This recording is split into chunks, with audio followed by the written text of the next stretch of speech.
Stress in the Workplace and Home by Patrick McDaniel. Many common behaviors of stress. A lot of people don't know that you can get obesity and overeating. Increased drinking and excess of alcohol. Your loss of sense of humor. You can even become paranoid. A lot of people are unable to cope with life and feeling out of control. Some people start using substances such as drugs, cocaine, and meth, or prescription drugs seems to be the big thing these days. A lot of people even suppress their anger and hold it in until all of a sudden they just explode on the wrong person or in the wrong place or sometimes even at work. There's a lack of interest in other things. Commonly, most things are family, friends, and sometimes sex. A lot of people resort to other ways to deal with stress, and these are just a few examples of those. The causes of stress can be many things: financial problems, workplace stress, personal relationships, health, or even irritants. And let me give you a small example of each one of those. Financial problem seems to be the number one source of stress these days. When the economy tanked, a lot of people lost their jobs. Some family members who had two household incomes are now down to one. And most people who had one household income were down to none. So it became a lot more stressful. Workplace stress. People were laid off. Positions were cut back, which put a lot more stress on the people who were actually kept at work. These people had to take on a lot more responsibility and a lot more work for less pay or the same pay. Personal relationships can bring stress, especially if you're not fluent with your partner or communicate well. These only add to workplace stress and make things a lot harder for you. Health. Heart disease, hypertension, problems with eyesight, and sugar affect many people, becoming a major cause of life stress for them. A lot of people realize at the last moment they are hypertensive, having a heart attack, or even diabetic. Maintaining good health reduces this and increases, the ability to live a lot longer. Irritants. Besides the ones that we have mentioned above, there are many annoyances and irritants that encounter in your daily life which go on to become bigger source of stress for you. Problems in commuting to workplace, balance of work, family life, PTMs at children's schools, workloads, visits to the doctors, or not enough sleep, just not enough time to relax.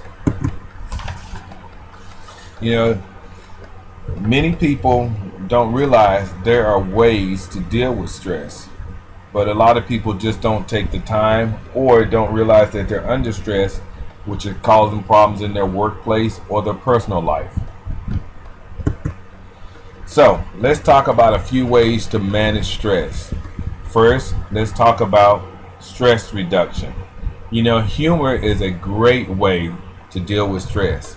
Sometimes just breaking out in laughter makes a big difference.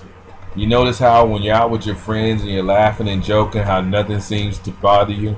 Your whole life just seems to be going well. Sometimes you just need to break out in laughter at work. The second way to reduce stress is a brisk walk and a self-talk. And I know this may sound funny, but a lot of people always say, "Are you talking to yourself?"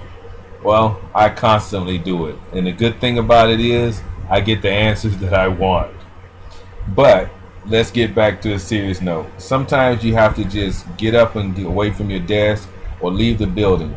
A change of environment for some reason always seems to make things a lot better.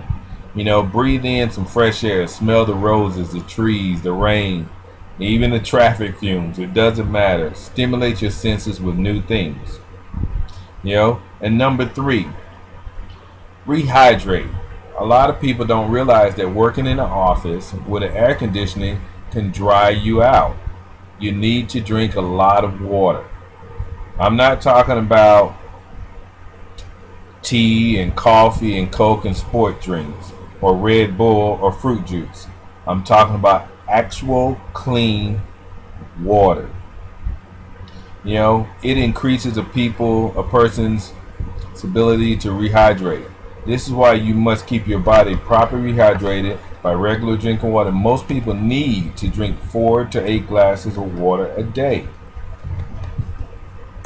Technique number 4, a cat nap or a power nap.